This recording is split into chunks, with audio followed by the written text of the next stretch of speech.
For those of you who've seen me do these slides before, I don't want you to answer this question, but do any of you know where that is? It's Northumberland National Park. And again, does anybody know who hasn't seen this slide before where that is? College Valley? No, it's out of Mongolia. That's the horsemen bringing the horses across the river.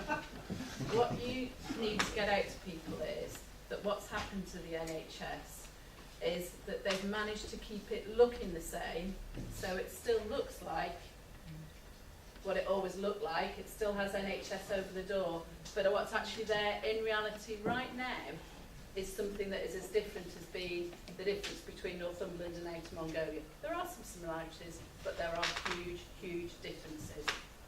I've been a GP for 24 years, which shocks me. Almost all of that time in Gateshead.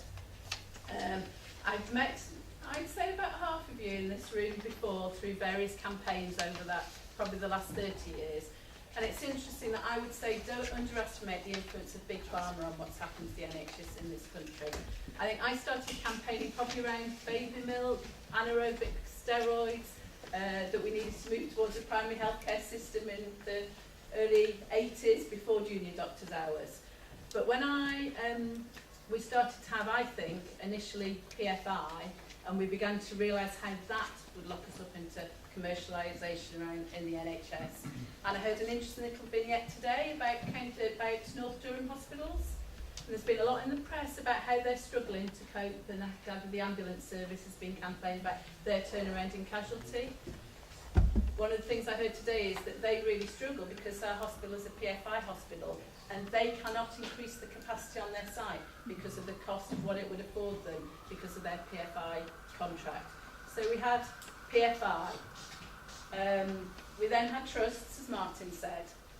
We had the purchaser provider split. And I went down to Oxford and met my husband, and things changed up here, and I went down there, and it was a different world, not quite as different as Northumberland to Outer Mongolia. The NHS still looked the same, and there were some very lovely people. But it is one of the richest counties in the UK, and it has some of the healthiest people. I bet I worked in East Oxford, wasn't like that at all. But because I have a big mouth, I got involved in the primary care group there and other things. And it became very apparent that what was happening in Oxfordshire was a forerunner to what was going to happen elsewhere. And in 2005, almost 10 years ago, Peter Fisher from the National Consultants Association, Mark Ladbroke from Unison, and myself wrote a paper because in 2005 the Strategic Health Authority wanted to tender out the commissioning function of Oxfordshire Primary Care Trust, and they wanted to put that out to the market.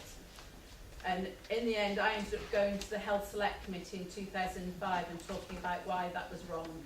Other people are going to talk about what that's about, and I'm not going to major on that. But it was quite interesting going back to read the minutes. The first thing was that there were a lot of MPs on that Select Committee who did not believe what we were saying, did not believe that this was about commercialisation, did not believe that it was all about bringing private companies in. What they did say was they were quite surprised that I was prepared to put my head through the parapet, and in fact Ronnie Campbell said to me afterwards he didn't think I'd be in a job much longer, and I still am.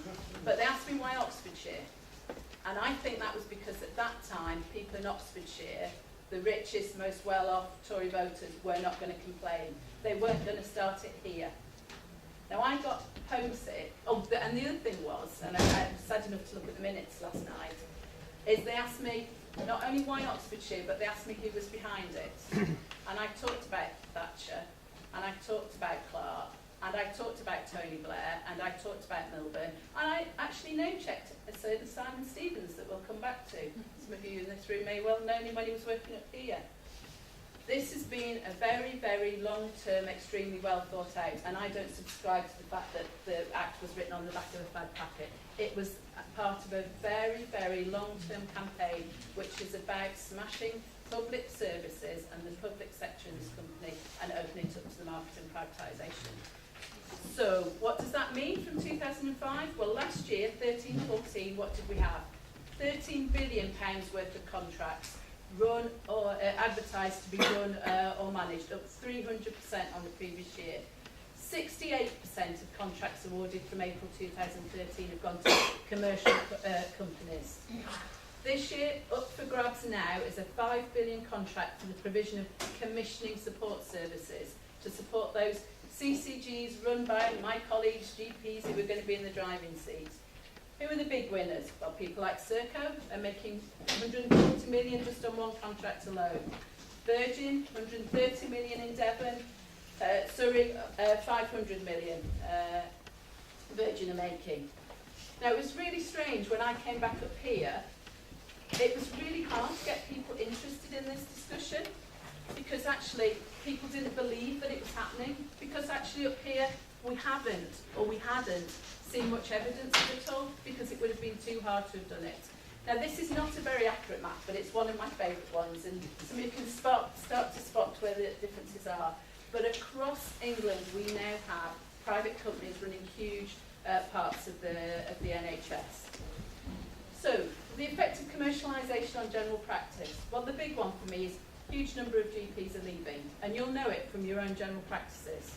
Almost all GPs now above the age of 55 because of the pension changes, very clever, but also just because of the sheer weight of what we've been asked to do, and I'll give you some numbers, are going. We're really struggling to recruit into general practice. And the local training scheme, I think of 16 people in the last year survey who were on the scheme, I think 2 are planning to stay in this area. The rest are either going to go and work abroad or they're going to go back to their country of origin. There is a real problem around recruitment and retention. So what's causing that problem? Because we were supposed to be in the driving seat. Well, actually, it's that age-old problem or one of the things is the age-old problem that we've stopped talking about. It's the fact that we've never funded the National Health Service in this country correctly. And what's happened in general practice, where we conduct 90% of the patient's contacts, is that our funding has actually gone down in real terms whilst the workload is going up. And you really don't want to get me started on the effect of giving people statins has had on our workload and the number of consultations I have around that. But if you look, we've gone up just in the last few years from something like 327 million consultations in general practices in 08-09, 388 last year, and they think that we're going to be looking at 441 million by 17-18. And our funding has very clearly gone down in England from something like 8.5% of the NHS budget down to 7.29. So we've been asked in general practice, as in the rest of the health service, but I'm concentrating on general practice in this bit, it's gone up and up and up, and the funding's gone down and down and down, and you've got less people who are wanting to do it. So what's the problem you've got? You can't get to see people like me, and we know that, and we really struggle, and I now have a daily battle with people saying, why can't I have seen you today? And we are all running faster and faster and faster and faster, and have had all sorts of schemes around telephone triage and the rest. But of course we were supposed to be in charge, weren't we? We were supposed to be leading this whole charge. But what's really happened to general practice? One of the really sad local stories about this that you might be aware of, and is one of the really bad, really sad examples of the effect of commercialisation, is the practice in Elsick that Gail and Gerard both worked in for many years, was actually put out to tender in 2012. The practice bid for it, and they were told by the PCT, they put a bid in and they were told that you will not win this because you've put in the price is too high. And they said, but we can't run it on less than this. They were told they weren't going to get it. Sure enough, they didn't get it. Care UK did get it, one of the big companies owned by private equity firm Bridgepoint. I do believe Alan Milburn's still on the board, special advisor there. They were contracted for 5 years in 2017 because they were going to innovate and develop special services for that practice population.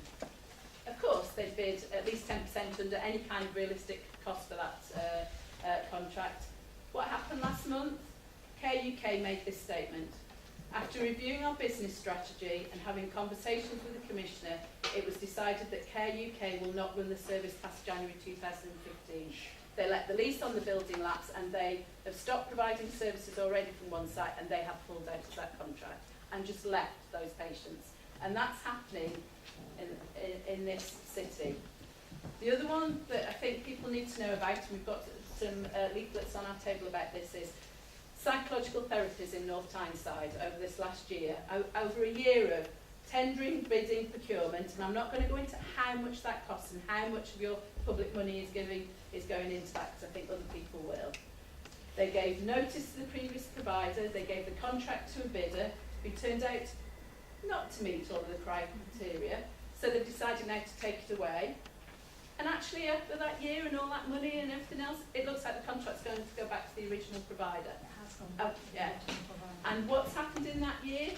The waiting lists have gone up by 67%, and the clinical staff leaving, there's been a mass exodus of staff, and this is what we're seeing in services going out to tender. Substance misuse in south of the Tyne is going out, and what you see is that people vote with their feet, they worry about where their jobs are going to be, and they leave. And it's often the more senior people who might have a bit more fight in them who actually get out and leave.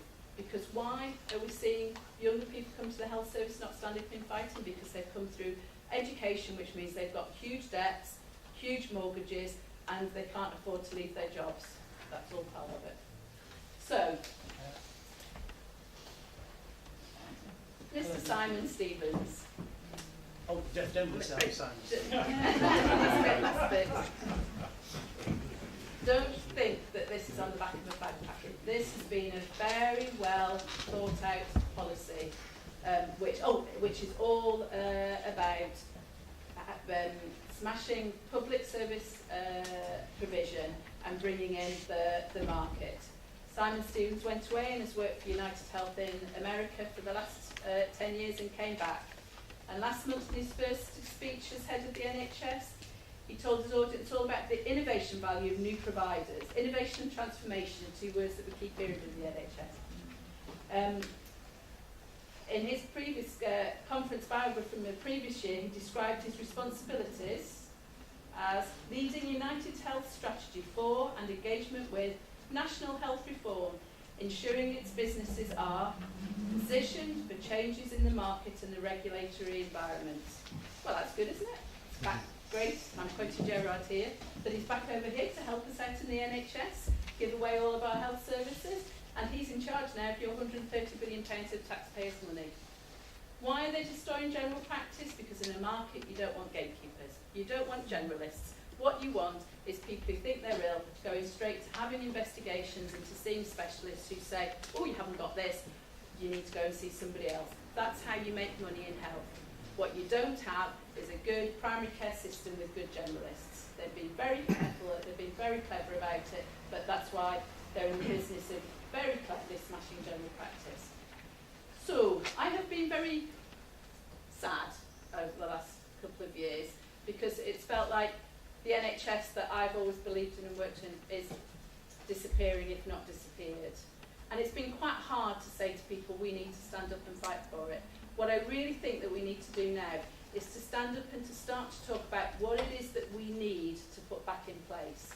We can't necessarily go back to what we've had, and that wasn't perfect, but we need to clearly start to describe what it is we need to put in place, how we're going to fund it, why that should come out of general taxation, why it should still have the principle of general health service, and get out there and make sure the people that are in political charge actually campaign on those things.